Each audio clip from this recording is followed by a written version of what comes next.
नमस्कार, news room live देख रहे हैं आप। मैं हूं शुभे मिश्रा आपके साथ। चलिए करते हैं बुलेटिन की शुरुआत।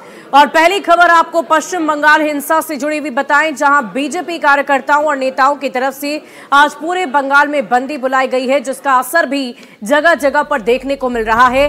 रेलों के परिचालन पर भी इसका सीधा असर देखने को मिला।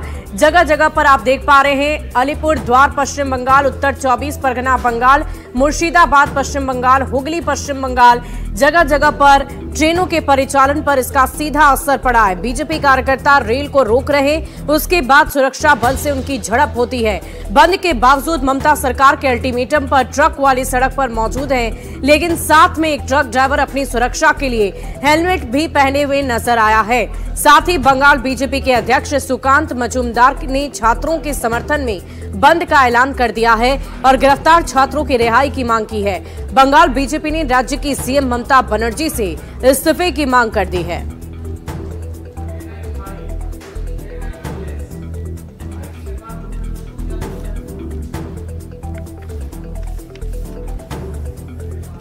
और इस बंदी का असर जगह जगह पर कोलकाता शहर में देखने को मिल रहा है। और इसी बीच बीजेपी के नेताओं और टीएमसी के नेताओं के बीच में बंदी को लेकर ही झड़प की तस्वीर सामने आई। दोनों कार्यकर्ता और नेता आपस में भिड़ गए।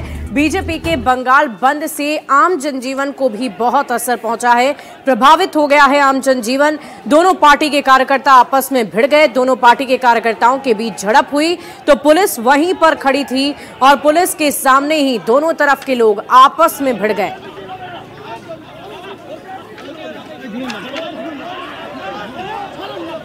ये अलग अलग तस्वीरें हम आपको दिखा रहे हैं आपकी टीवी स्क्रीन पर। बंदी को लेकर जो लेटर जारी किया गया वो है, और इसके अलावा पुलिस के सामने कैसे बीजेपी और टीएमसी यानी कि तृणमूल कांग्रेस के कार्यकर्ता आपस में ही लड़ रहे हैं, झड़प हो रही है, वो तस्वीरें हम आपको दिखा रहे हैं। इस वक्त पूरे बंगाल में प्रदर्शन को लेकर अलग ही माहौल बना हुआ है। रही बात रेप और मर्डर की, ये तो बहुत बड़ा सोशल क्राइम है, लेकिन पूरा देश में हो रहा है। तो ये लोग कहीं भी किसी सीपीएम, किसी कांग्रेस, किसी भाजपा सीएम रिजाइन नहीं किया, यहां पर वो लोग पॉलिटिक्स करने चले गया। कल बंगाल बंद का कॉल दिया, वो तो पूरा फ्लॉप होगा। आज का उसका वो गुंडागर्दी, लेकिन बेसिकली फ्लॉप है, इसीलिए ही तो गुंडागर्दी किया। और इसी बीच बीजेपी की तरफ से हो रहे प्रदर्शन को लेकर जेपी नड्डा का भी बड़ा बयान सामने आ गया है। उन्होंने ममता सरकार पर हमला बोलते हुए कहा कि ये तानाशाह सरकार है और अलग ही तरह के रवैये इस मामले में देखने को मिल रहे हैं। ऐसा नहीं होना चाहिए। इस तरह की घटना पर सख्त से सख्त एक्शन लिया जाए, नहीं तो ममता बनर्जी अपने पद से इस्तीफा दे दे। क्या कुछ कह रहे हैं, आपको सुनवाते हैं। जी की सरकार और उनकी बर्बर पुलिस द्वारा इंसाफ की मांग कर रहे डॉक्टरों, बंगाल के युवाओं और महिलाओं पर जो हिंसा और दमनकारी चक्र और का जो तांडव देखा गया है, वह निंदनीय तो है ही, साथ में वह मानवता को भी शर्मसार करने वाला है। बंगाल में एक बेटी के साथ निर्ममता की सारी हदें पार कर दी जाती हैं, मगर ममता बनर्जी चुप है। स्त्री की अस्मिता को तार तार किया जाता है, मगर ममता बनर्जी चुप है। और पश्चिम बंगाल के हालात पर केंद्रीय पंचायती मंत्री ललन सिंह का भी बड़ा बयान सामने आ गया है। उन्होंने कह दिया है कि इस तरह की अराजकता की स्थिति पूरे बंगाल में देखी जा रही है, और वो भी तब जब एक महिला मुख्यमंत्री वहां पर हो और महिलाओं पर ही लाठी चटकाई जा रही है। लगातार इस तरह की वारदात को अंजाम दिया जा रहा है। मुझे आश्चर्य होता है कि इस पूरे मामले पर मुख्यमंत्री आखिर चुप्पी क्यों साधे हुए हैं। उन्होंने कहा कि जातीय गणना के मुद्दे पर राहुल गांधी के मुंह पर टेप लग गया था। झारखंड में चंपाई सोरेन की बीजेपी में शामिल होने का भी उन्होंने स्वागत किया है। पश्चिम बंगाल में कोई सरकार नाम की चीज नहीं है। वहाँ अराजकता का माहौल। हम सबों को आश्चर्य होता है कि वहाँ की मुख्यमंत्री महिला है और महिलाओं पर अत्याचार के खिलाफ अगर प्रदर्शन होता है वो पानी का बौछार करती हैं, लाठीचार्ज करवाती हैं, टीयर गैस छुड़वाती हैं। कांग्रेस पार्टी तो चुप रहेगा ही ना। हमने आपको बताया ना कि जाति आधारित गणना पर जब हम लोगों ने प्रस्ताव मूव किया तो राहुल जी के मुंह पर टेप लग गया था। तो कांग्रेस का तो यही हाल है, सत्ता पाने के लिए कुछ भी समझौता कर सकते हैं।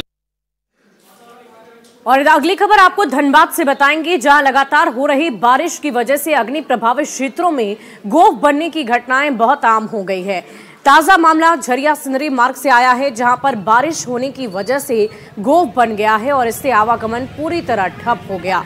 झरिया सिंदरी मुख्य मार्ग पर यह गोफ बना है। सड़क को बीचों बीच छोटा और गहरा गोफ बन गया। गोफ बनने से भारी मात्रा में गैस का रिसाव होने लगा, जिसकी वजह से लोगों में दहशत का माहौल हो गया है। सूचना के बाद झरिया पुलिस ने मौके पर पहुंचकर गैस रिसाव स्थल की चारों तरफ से बैरिकेडिंग कर दी है, ताकि किसी तरह की कोई दुर्घटना ना हो जाए।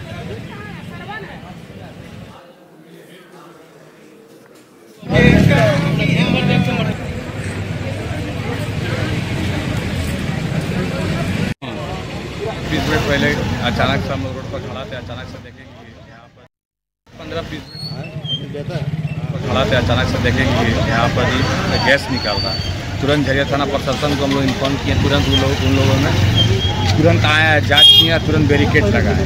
यहाँ पर गाड़ी चलती, बड़ी बड़ी गाड़ियाँ चलती है, बहुत तरह का 24 आवर यहाँ बिजी रोड है, कुछ भी हादसा हो सकता है यहाँ पर। और बिहार में जगह जगह पर बाढ़ का कहर देखने को मिल रहा है। और इसी बीच एक और तस्वीर सामने आई है बागमती नदी से हो रहे कटाव की, जहां पर कई घर विलीन हो चुके हैं, नदी में समाहित हो चुके हैं। सीतामढ़ी की यह तस्वीर हम आपको दिखा रहे हैं। नदी के कटाव से कई घर विलीन हो गए, ग्रामीणों में त्राहिमाम की स्थिति मच गई है। पिछले 15 दिनों से बागमती नदी से इस इलाके में भयानक कटाव हो रहा है। आरोप है कि इसे रोकने के इंतजाम नहीं किए जा रहे। हालात तो इस कदर खराब हो चुके हैं कि लोग अपना घर तोड़कर तटबंध पर शरण लेने को मजबूर हो गए।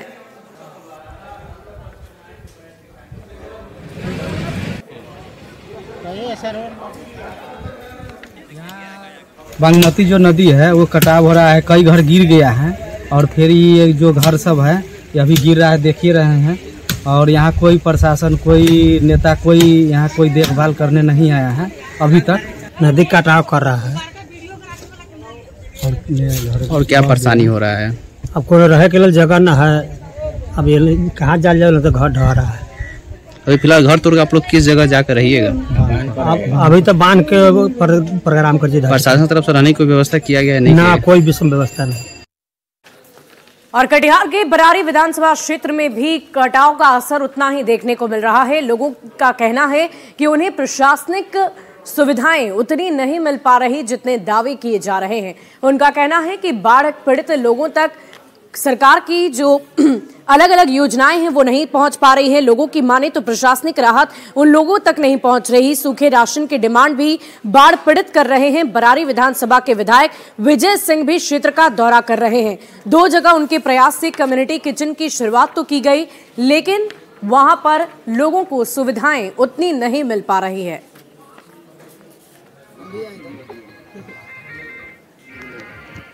व्यवस्था कुछ नहीं है, हमको बहुत दिक्कत है। पानी कदा है, छोटा छोटा बाल बच्चा है, अपना द्वार पर माल जाल है, माल जाल ले जाकर बांध पर दे दिए हैं उसको। कब से पानी लाश हो गए करीब महीना दिन। अभी तक क्या कुछ नहीं मिला है सर। कैसे रहने तब? ऐसे पानी में रहते हैं, कैसे शिविर में जाते हैं भोजन वोजन के लिए? नहीं जा सकते हैं। क्या चाहते हैं? चाहते हैं रहने के लिए जगह नहीं है, कुछ पन्नीत तन्नीत नहीं है, बांस को कुछ भी नहीं है, कैसे करके रहेंगे? बरारी में गुरमेला और मोहना चांदपुर में 2 जगह कम्युनिटी किचन स्टार्ट हुआ है। तो हम आगे वहाँ पे अभी जो तत्काल हम लोगों ने देखा है कि कुछ पानी अभी खुद तो काफ़ी बढ़ा है, तो प्लास्टिक और सूखा राशन की मांग है। और हम लोगों ने राज्य सरकार से मांग भी किया है कि यथाशीघ्र GR राशि जो है लोगों को मुहैया कराया जाए। और बारिश के बाद जगह जगह पर जल जमाव की स्थिति देखने को मिल रही है। जमुई से भी एक ऐसी तस्वीर सामने आई जहां पर जल जमाव से लोग काफी ज्यादा परेशान हैं।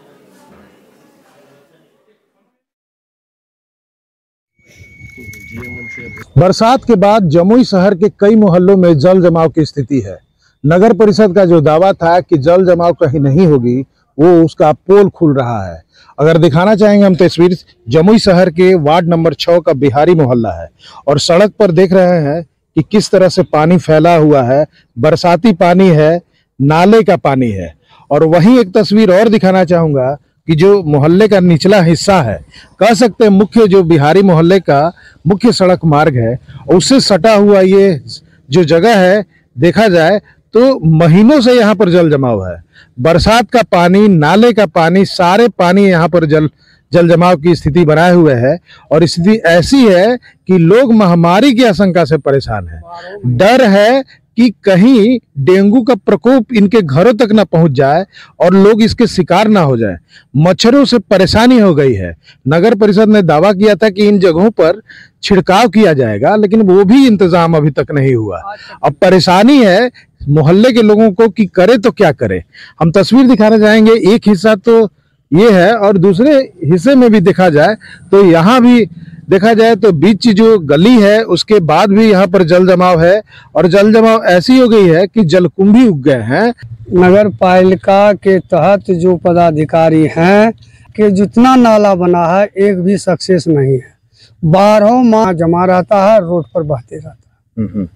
अभी बारिश मच्छर बारिश से पहले 12 महीना जितना भी है पानी जम्मू बाजार का और कल्याणपुर का और गांव का, सब पानी का निकास यही है। लेकिन जो सुविधा देने की बात अगर कही जाए तो बिहारी मोहल्ले को वालों को यही सुविधा मिल रही है, जो परेशान है मच्छरों से और महीनों से। अब बरसात के मौसम में भी उन्हें इसकी निजात नहीं मिली, यहाँ तक कि छिड़काव भी नहीं किया गया। केसी कुंदन, न्यूज़ 18, जमुई।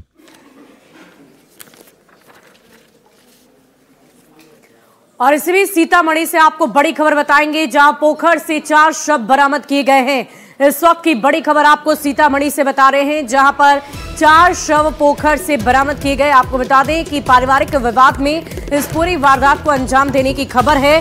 पति से महिला का विवाद हुआ था। बेला के श्रीरामपुर गांव की घटना बताई जा रही है। हत्या या सुसाइड, दोनों ही एंगल पर जांच पड़ताल लगातार जारी है। इस वक्त की बड़ी खबर आपको बता दें सीतामढ़ी से, जहां बेला के श्रीरामपुर गांव की पूरी घटना बताई जा रही है। हत्या या सुसाइड, दोनों एंगल पर लगातार पुलिस जांच पड़ताल कर रही।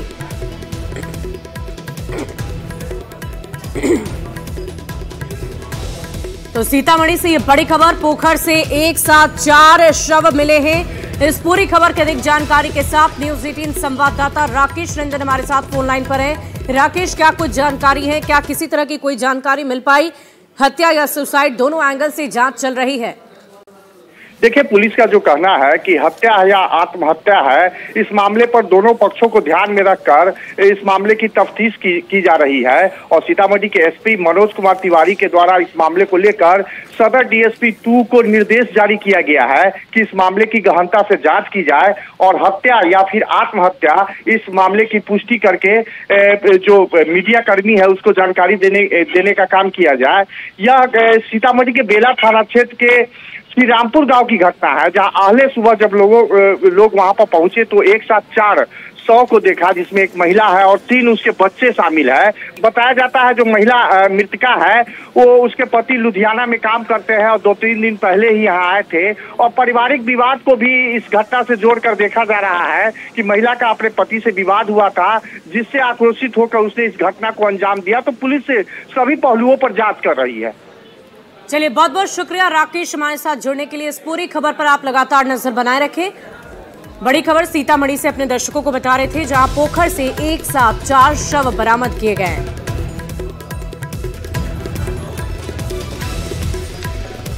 और अब आपको एक बहुत ही मनमोहक तस्वीर पश्चिमी सिंहभूम से दिखाएंगे, हिरनी जलप्रपात की। दरअसल लगातार हो रही बारिश की वजह से इस जलप्रपात की खूबसूरती और भी ज्यादा बढ़ गई है। मन मोह लेगा हिरनी जलप्रपात का ये नजारा आप भी देख सकते हैं। रांची चाईबासा नेशनल हाईवे के किनारे हिरनी जलप्रपात में पानी बढ़ने से इसका दृश्य और भी ज्यादा मनमोहक हो गया। रांची चाईबासा नेशनल हाईवे में सफर करने वाले लोग यहाँ हिरनी जलप्रपात के पास पहुंच रहे हैं। उनकी नजरें इस वाटरफॉल से हटती ही नहीं। यही वजह है कि कुछ लोग मोबाइल में इस वीडियो को कैद कर रहे, तो कई लोग इसके आगे खड़े होकर खुद भी सेल्फी लेते नजर आए।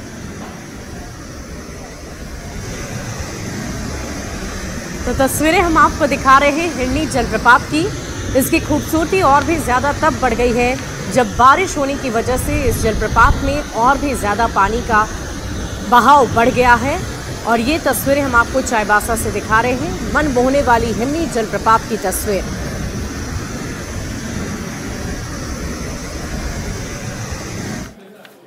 और सूत्रों से मिल रही एक बड़ी खबर का रुख कर लेते हैं। बड़ी जानकारी आपको दे दें, मोहन भागवत की सुरक्षा को लेकर समीक्षा की गई है और उनकी सुरक्षा व्यवस्था को और भी ज्यादा सुदृढ़ करने के लिए, बढ़ाने के लिए आगे आदेश जारी किए जा सकते हैं, इसकी भी चर्चा की जा रही है। मोहन भागवत की सुरक्षा बढ़ाई गई।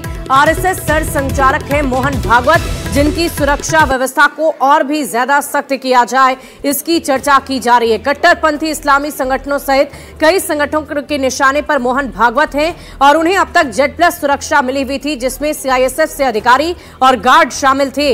लेकिन अब इसे ASL यानी कि एडवांस सिक्योरिटी लाइजनिंग लेवल तक किया जा रहा है। ASL लेवल की सिक्योरिटी प्रधानमंत्री मोदी, केंद्रीय गृह मंत्री अमित शाह को मिली है। सिक्योरिटी का ये बहुस्तरीय सुरक्षा घेरा है।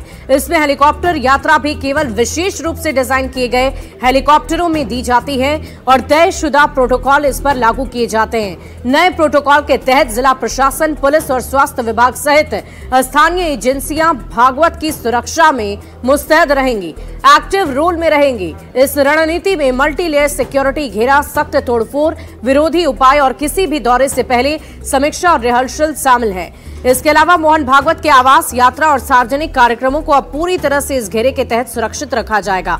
सूत्रों से मिली जानकारी के अनुसार नई सुरक्षा रणनीति में जिला प्रशासन, पुलिस, स्वास्थ्य, खाद्य और औषधि प्रशासन के साथ सुरक्षा से जुड़े अन्य विभागों के साथ लोकल एजेंसी को भी शामिल किया जाएगा।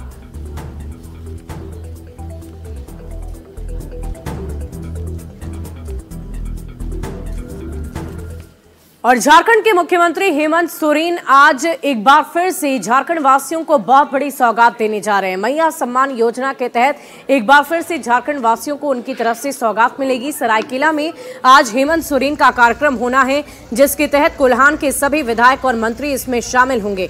मौके से और अधिक जानकारी दे रहे हैं न्यूज 18 संवाददाता आशीष तिवारी। झारखंड के मुख्यमंत्री हेमंत सोरेन का सरायकेला दौरा है, जहाँ वो सरायकेला में आज मैया सम्मान योजना की कोल्हान के लोगों को सौगात देंगे। तस्वीर में दिखा रहा हूं कि अभी मैं मौजूद हूं सरायकेला जिले के गमरिया में, जहां ये कार्यक्रम स्थल है। हालांकि 3 बड़े बड़े पंडाल बनाए गए हैं और यहीं पर झारखंड के मुख्यमंत्री हेमंत सोरेन पहुंचेंगे और उसके बाद यहां पर कोल्हान के तीनों जिले की महिलाओं को मैया सम्मान योजना की सौगात मिलेगी। और आप देख सकते हैं कि 3 बड़े बड़े पंडाल बनाए गए हैं। कुछ ही घंटों के बाद यहां पर झारखंड के मुख्यमंत्री हेमंत सोरेन पहुंचेंगे और मैया सम्मान योजना की जो सौगात है वो देंगे। और तमाम कोल्हान के, पूर्वी सिंहभूम जिला, सरायकेला जिला, चाईबासा जिला के लोगों की जो यहाँ रहने वाली महिलाएं हैं उनको खाते में 1000 रुपये दिए जाएंगे। हालांकि इसकी तैयारी आप देख सकते हैं पूरी तरह से युद्ध स्तर पर की जा रही है। अनुमान लगाया जा रहा है कि दोपहर 2 बजे के बाद मुख्यमंत्री हेमंत सोरेन यहाँ पहुंचेंगे और यहाँ के तीनों जिले की महिलाओं को एक बड़ी सौगात देंगे। सरायकेला जिला और चाईबासा जिले के महिलाओं को मैया सम्मान योजना के साथ साथ राज्य सरकार की जो योजनाएं हैं उनको, वो योजनाओं को लोगों तक पहुंचाने का जो मुख्यमंत्री हेमंत सोरेन का कार्य है वो सरायकेला के जिले की धरती से शुरुआत होगी। न्यूज 18 के लिए जमशेदपुर से आशीष कुमार तिवारी। और राज्यपाल संतोष गंगवार ने एक बार फिर से दीदी किचन की शुरुआत कर दी है और इसके साथ ही उन्होंने कहा है कि सरकार की जितनी भी कल्याणकारी योजनाएं हैं उसका सीधा फायदा सभी लाभुकों को मिल सके। नवाटोली में दीदी किचन का उनकी तरफ से उद्घाटन किया गया। संतोष गंगवार ने केंद्र और राज्य सरकार की जन कल्याणकारी योजनाओं की जानकारी भी ली और उपायुक्त को सभी तरह की परेशानियों को दूर करने के निर्देश दिए। इस दौरान राज्यपाल संतोष गंगवार ने लाभुकों के बीच परिसंपत्ति का वितरण किया। चुनाव को लेकर 100% वोट करने की लोगों से अपील की है। आदमी के लिए सुविधाएं सरकार दे रही है वो मिल रही है या कोई दिक्कत है, ये पूछने और सुविधाओं का एक सही ढंग से क्रियान्वयन हो, इस काम की जानकारी के लिए यहाँ पर आए। तो हम महसूस करते हैं कि यहाँ पर केंद्र की जितनी भी योजनाएं हैं और राज्य सरकार जो भी काम कर रहे हैं उनके बारे में लोगों की क्या राय है और उसके बारे में अगर कोई सुझाव। और बढ़ते हैं अगली खबर की ओर। अगली खबर भागलपुर से है, जहां जेडीयू सांसद अजय मंडल ने गोपाल मंडल की तरफ से दिए गए आपत्तिजनक बयान को लेकर अपनी प्रतिक्रिया दी है। उन्होंने अपनी भाषा में इसकी चर्चा करते हुए कहा कि झारखंड से आ रहे लाल पानी की वजह से इस तरह की भाषा का प्रयोग विधायक कर रहे हैं। उनके नेचर और सिग्नेचर में ही ये सब कुछ है जो कभी भी नहीं बदलेगा। आपको बता दें कि विधायक गोपाल मंडल ने सांसद को नाग बता दिया था। मेरी पत्नी का दूध पोखर की कहानी कभी हमारा कहानी वो फरारी आदमी 50,000 का इनाम ओकरो अभियो कोई दोष नहीं छे। दोष झारखंडोर जे पानी आवे जो बोतलो हम करी ओकरे दोष छे ओकरा बेचारा के। हां ओकरा अपने समर्थक के ऊपर गाली गलौज लगातार करी कर। अब ये खाए बेरी सब बात करता रटबे वो केस भी बोले। अच्छा उनको कहिया अइनो अच्छा रहलो छे जिनको